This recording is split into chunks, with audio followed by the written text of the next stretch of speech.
A former female priest who spent more than 2 decades in the Episcopal Church is now speaking out after being defrocked because she embraced another faith. Today, Ann Holmes Redding calls herself both a Christian and a Muslim, but her move to Islam came at a very high price. Dan Harris reports on this woman's test of faith.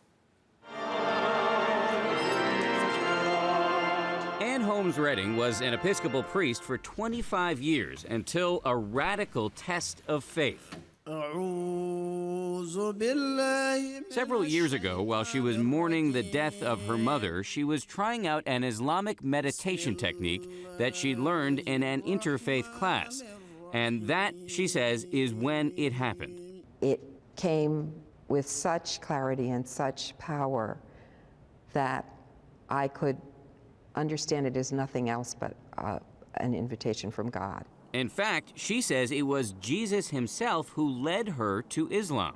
You think Jesus led you to become a Muslim? Yes. Yes. You're laughing. Because I know it doesn't make sense to people. Now, Redding not only prays in church, but she also prays 5 times a day to Allah. In Islam, Jesus is viewed as a prophet.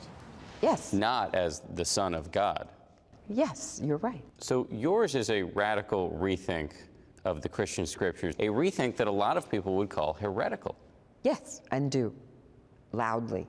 This spring, the Episcopal Church revoked Redding's right to be a priest. Being defrocked, I would imagine, was a pretty traumatic experience.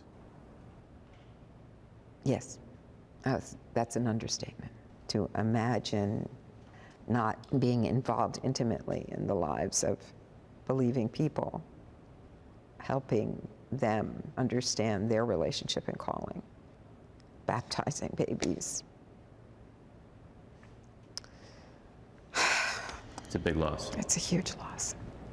Redding admits she still struggles to explain her transformation, even to herself. I am the one who's going to have to answer for this. I'm the one who's going to have to answer for what I've done with my life. And do you feel confident about that moment? It's in the best of hands. Dan Harris, ABC News, New York.